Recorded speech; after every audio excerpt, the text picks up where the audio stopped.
Velkommen til Fri af Narcissisme. Emnet i dag er Flying Monkeys.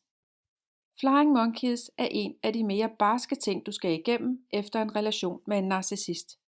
Ikke nok med, at du skal kæmpe for dig selv, din egen fornuft, din sandhed og din virkelighed, som alt sammen muligvis ligger i ruiner, så skal du også deale med, at dit netværk helt eller delvist falder fra hinanden. Flying Monkeys er mennesker, der i skjul eller direkte bliver trukket ind i et spil for at gøre narcissistens beskidte arbejde. Det sker især, når narcissisten bliver forladt, eller når det går op for dem, at de er ved at blive afsløret. De gør det for at redde ansigt, men også med det formål at skade dig eller andre.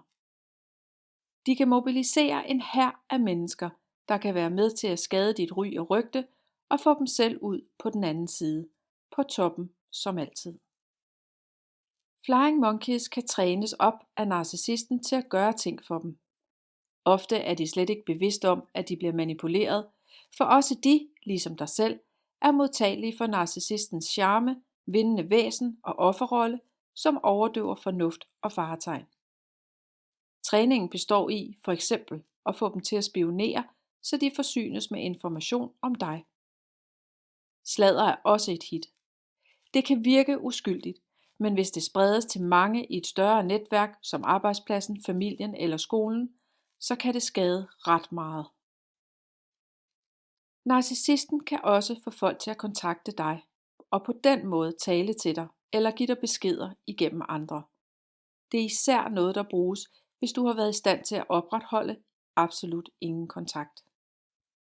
Narcissisten vælger rigtig gerne at trække mennesker ind til sig, der er tæt på dig, for det vil gøre dig mest usikker og sårbar, hvis du mister dem. De går også efter mennesker, der er langt ude i periferien, for jo flere, jo bedre.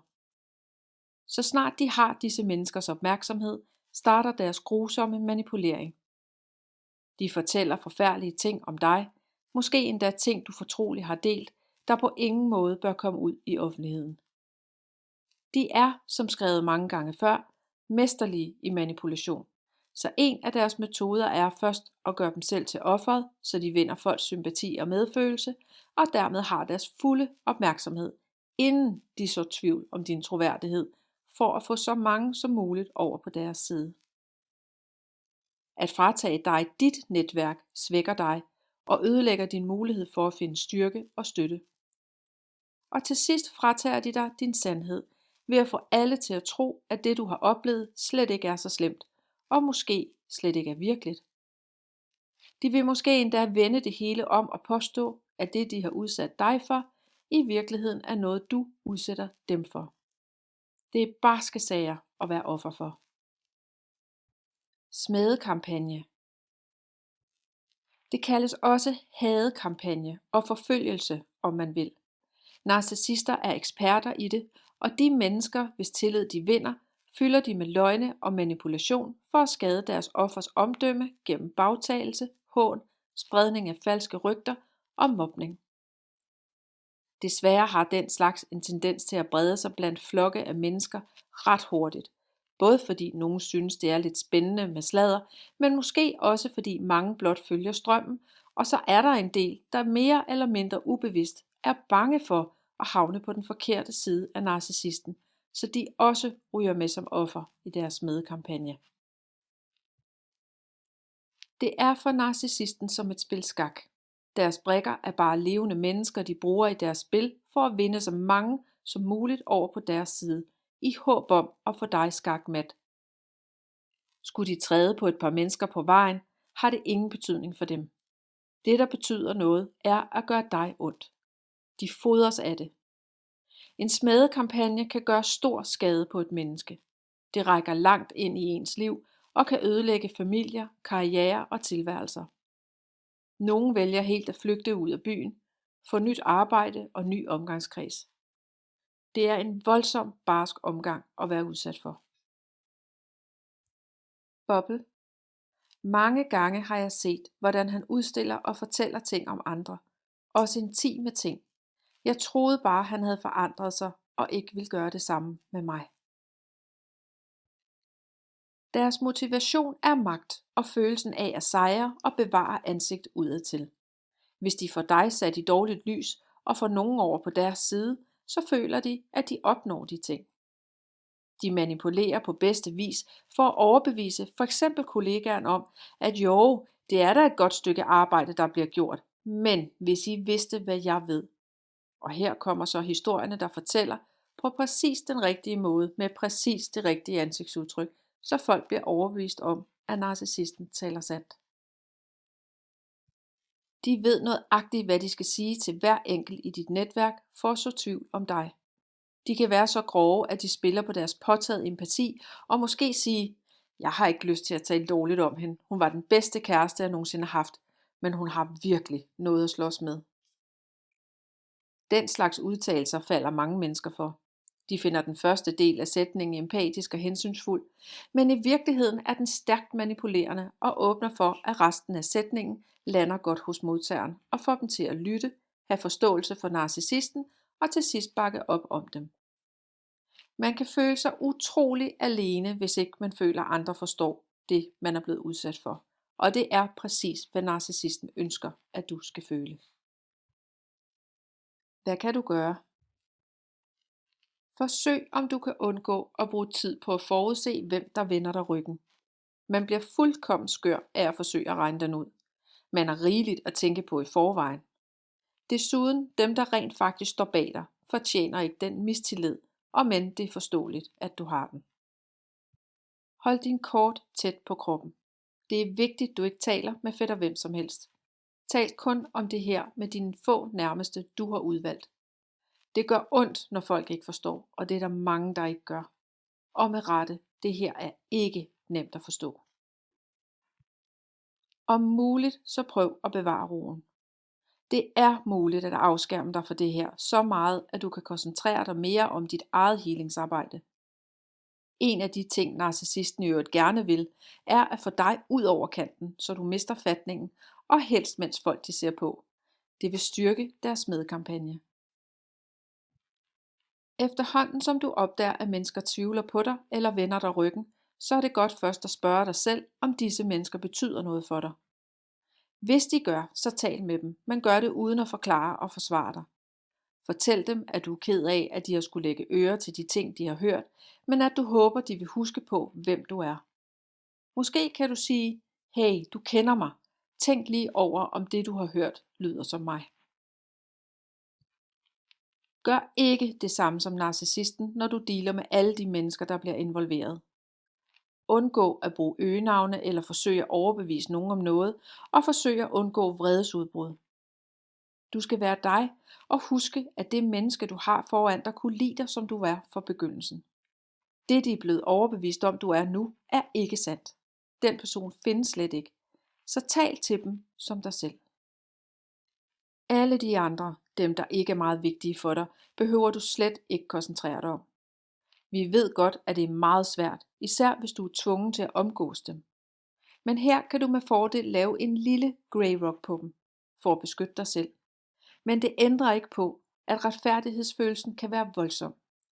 Giv slip i dem, du kan. Med tiden så vil de opdage, hvad det er for en type vogn, de er hoppet med på. Og så tænk lige over, om det, at de ikke spurgte dig, om det de hørte var sandt, ikke er nok til, at de faktisk slet ikke fortjener at være i dit liv. De neutrale.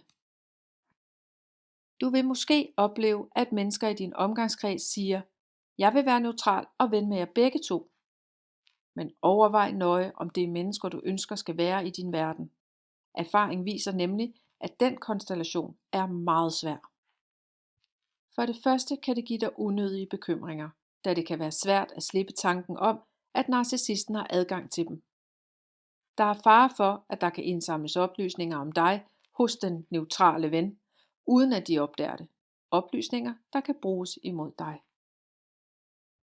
Der er også fare for, at narcissisten med deres manipulationer bliver så overbevisende til sidst, at der alligevel bliver valgt side, og så skal du endnu engang deale med alt det, der medfølger.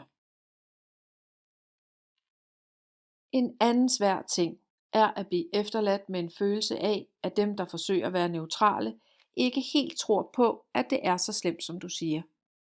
Hvis de troede på dig, så ville de nok ikke opfordre til for eksempel forsoning, hvilket mange gør i forsøg på at glatte ud.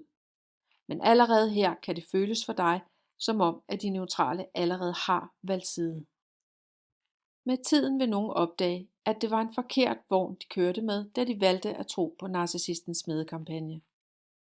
Måske får de øje på, hvad for et menneske narcissisten er. Det kan endda være, at de vil vende tilbage til dig. Men overvej, om det er mennesker, du ønsker i dit liv, hvis de var så nemme at vinde over på narcissistens side til at starte med. Ha' det faktum, at narcissister er charmerende, karismatiske, generøse og kan, uden at blinke, påtage sig en offerrolle, når det er nødvendigt med i dine overvejelser. Derudover benytter narcissisten sig af de samme manipulationer over for deres potentielle flying monkeys, som de benyttede sig af, dengang de fik dig trukket ind i deres spind, og alle de gange, de har fået dig til at blive. De kan være svære at modstå. De forblinder, charmerer og skaber en euforisk følelse i rigtig mange mennesker. Deres offermentalitet vækker folks medfølelse, og selvom det er hårdt at opleve gode mennesker, du troede var sunde og tætte på dig, som pludselig vender sig mod dig, i den tro, at du er et forfærdeligt menneske, så husk på, at de er også ofre for narcissistens evner. Pas godt på dig selv. Det er meget vigtigt, at du passer rigtig godt på dig selv i det her. Det er et voldsomt pres, du kommer under, så tillad dig selv at mærke de følelser, der dukker op. Det er en forfærdelig oplevelse, når verden falder ned om ørerne på dig, og hele dit netværk vakler i en tid, hvor du i forvejen er meget sårbar. Den proces, du skal igennem, er fyldt med smerte og sorg, og det at skulle acceptere, at mennesker vender dig ryggen, uden du har gjort noget forkert, at folk tror på, hvad narcissisten fortæller om dig, er ikke nemt. Men der er ikke så meget at gøre for at forebygge flying monkeys fænomenet. Det handler mere om, hvad du gør undervejs og efter. Hold fast i din virkelighed. Gå ikke i krig. Undgå at forsvare og forklare. Og søg professionel hjælp. Det er barsk at gennemgå, og du behøver ikke at gøre det alene. Og vær så opmærksom. Vær opmærksom på, at du ikke selv er modtagelig for at blive rekrutteret til at være en flying monkey for nogen. Hvis du hører noget, der får dig til at tvivle på et menneske, så spørg vedkommende i stedet for bare blindt at tro på, hvad du hører ude i byen. Det var slut på emnet Flying Monkeys. Jeg håber, at du har fået lidt ud af at lytte med. Du er velkommen til at gå ind på vores hjemmeside www.friafnarcissisme.dk, hvor der er flere artikler både at læse og lytte til. Tak fordi du lyttede med.